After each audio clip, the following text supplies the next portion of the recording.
சுருக்கமாக சில செய்திகளை சொல்கிறேன். பிறகு நம்முடைய அகில இந்திய காங்கிரஸ் கமிட்டியினுடைய பொறுப்பாளர் திரு அஜய்குமார் அவர்கள் நன்றி உரை சொல்வார்கள். 2 பேருக்கு இங்கே நினைவேந்தல், 2 பேருக்கு புகழாஞ்சலி செலுத்துகிறோம். 40 ஆண்டுகள் இருவரும் பொது வாழ்க்கையிலே இருந்திருக்கிறார்கள். அவர்களுக்கும் நமக்கும் என்ன தொடர்பு என்றால் காங்கிரஸ் கட்சி.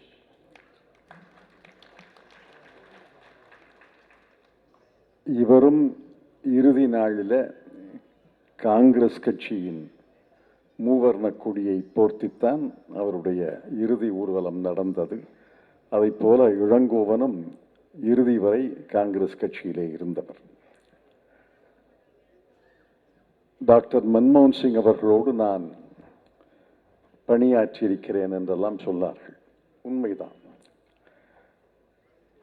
இந்திரா காந்தி காலத்திலே அவர் தலைமை பொருளாதார ஆலோசகர். ராஜீவ் காந்தி காலத்திலே அவர் திட்ட கமிஷனுடைய துணைத் தலைவர். நரசிம்மராவுடைய காலத்தில் அவர் நிதியமைச்சர். பிறகு 10 ஆண்டுகள் அன்னை திருமதி சோனியா காந்தியினுடைய ஆதரவோடு இந்தியாவுடைய பிரதம அமைச்சர். அவர் வாழ்க்கையில உயிர் நாடி பொருளாதாரம் தான். இளங்கோவருடைய வாழ்க்கையில உயிர் நாடி அரசியல் தான்.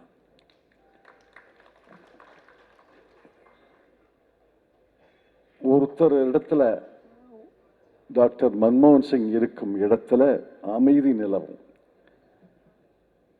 நண்பர் இளங்கோவன் இருந்த இடத்துல பரபரப்பு தான் நிலவும்.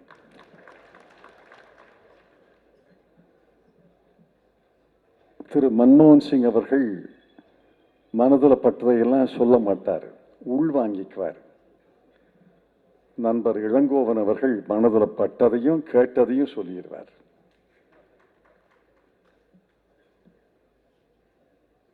மன்மோகன் சிங் அவர்கள் பேசுவது அரிது, இளங்கோவன் அவர்கள் பேசாதது தான் அரிது.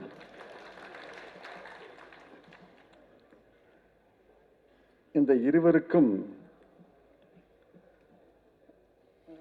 பல ஒற்றுமைகள் இருந்தாலும் பல அபூர்வமான வேற்றுமைகள் இருந்தன. ஆனால் இவர்கள் இருவரும் இறுதி நாளிலே நம்முடையவர்கள், நம்முடைய கட்சிக்காரர்கள் என்பதிலே நமக்கு மகிழ்ச்சி பெறுவர். டாக்டர் மன்மோகன் சிங் அவர்கள் முதல் தலைமுறை அரசியல்வாதி. நண்பர் இளங்கோவன் அவர்கள் 3ஆம் தலைமுறை அரசியல்வாதி. அவர்களை பற்றியெல்லாம் பலர் இங்கே பெருமையாக பேசினார்கள். நானும் நிறைய பேச வேண்டும். இது நேரம் அல்ல, சந்தர்ப்பம் அல்ல. டாக்டர் மன்மோகன் சிங்க்கு என்னுடைய புகழ் உரையை கட்டுரையாக எழுதியிருக்கிறேன். அது பல மொழிகளிலே 10 மொழிகளிலே வந்திருக்கிறது. தமிழிலே புதிய தலைமுறை வலைதளத்தில் நேற்று வந்திருக்கிறது. புதிய தலைமுறை வலைதளத்தை படிச்சு பாருங்க. இன்னும் நமக்கு காங்கிரஸ் கட்சிக்குள்ளே பேசுவதற்கு வாய்ப்பு இருக்கும். அரங்கங்களை செல்வ பெருந்தகை அவர்கள் அமைப்பார்கள் என்று நம்புகிறேன். அந்த அரங்கத்தில் எளிய தொண்டர்களும், கிராம காங்கிரஸ் கமிட்டி தலைவர்கள், வட்டார காங்கிரஸ் கமிட்டி தலைவர்கள், மாவட்ட காங்கிரஸ் கமிட்டி தலைவர்கள், சட்டமன்ற உறுப்பினர்கள் எல்லாம் டாக்டர் மன்மோகன் சிங்குடைய காலம் அவர்களை எப்படி பாதித்தது, அவர்கள் மக்களை எப்படி பாதித்தது என்பதெல்லாம் வெளிப்படையாக சொல்லணும். இங்கே நண்பர் கிருஷ்ணசாமி அவர்கள் பேசினார்கள். நான் அந்த கட்டுரையில் குறிப்பிட்டிருக்கிறேன்.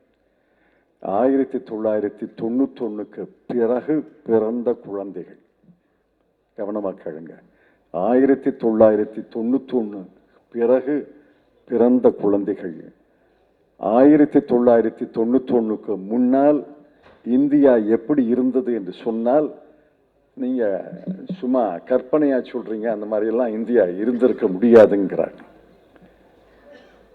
1991க்கு முன்னால் ஒரு கார் தான், ஒரு விமானம் தான், ஒரு டெலிபோன் சேவை நிறுவனம் தான். இன்று மிக மிக வளர்ந்திருக்கிற இந்தியா, அந்த வளர்ச்சிக்கு வித்திட்டது டாக்டர் மன்மோகன் சிங் அவர்கள். 2 பேரை இந்த நாடு எப்பொழுதும் போற்றும், மற்றவர்களையும் போற்றும்.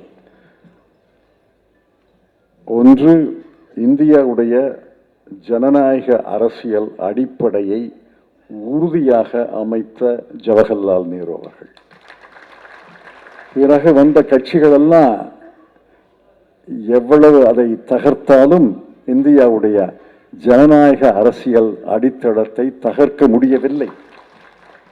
இன்றும் தகர்க்க முயல்கிறார்கள், ஆனால் வெற்றி பெற முடியாது. அந்த அளவுக்கு ஆழமாக ஜனநாயக அரசியலுடைய அடித்தளம் அமைந்து விட்டது. டாக்டர் மன்மோகன் சிங் அவர்கள் நிதியமைச்சராக இருந்தது 1991 96. அவர் அமைத்த பொருளாதார அடித்தளத்தை பிறகு வந்தவர்கள் தகர்க்க முயன்றார்கள், முடியவில்லை.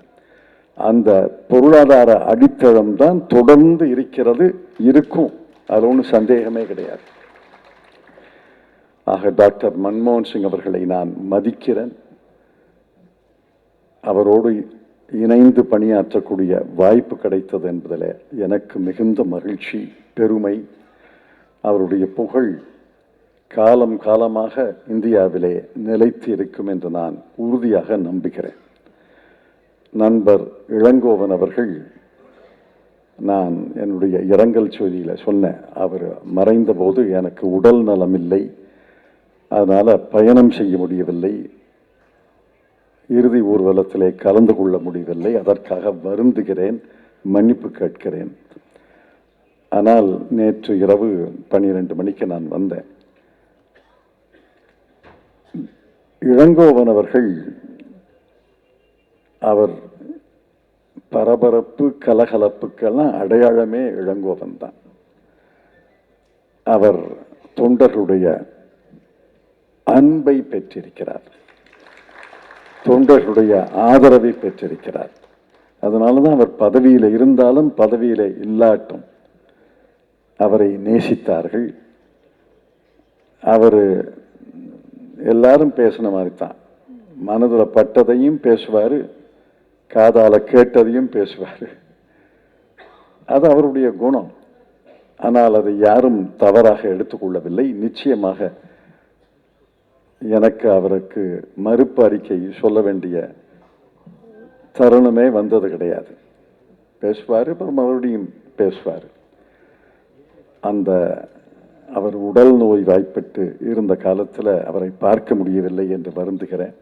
அவருடைய குடும்பத்தினருக்கு என்னுடைய ஆழ்ந்த இரங்கலை தெரிவித்துக் கொள்கிறேன். காங்கிரஸ் கட்சிக்கு 40 ஆண்டுகள் பாடுபட்டவர்கள் பட்டியலில் நண்பர் இளங்கோவன் அவர்கள் முதல் வரிசையிலே இருப்பார் என்பதில் எனக்கு ஐயமே கிடையாது.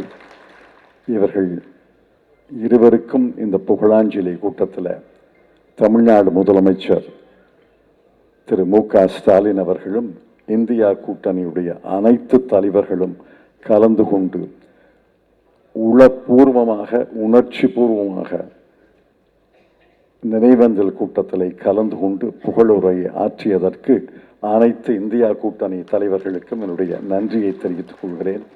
உங்கள் அனைவருக்கும் என்னுடைய நன்றி. டாக்டர் மன்மோகன் சிங் புகழ் வாழ்க. நண்பர் EVKS இளங்கோவனுடைய புகழ் வாழ்க என்று சொல்லி விடைபெறுகிறேன். வணக்கம்.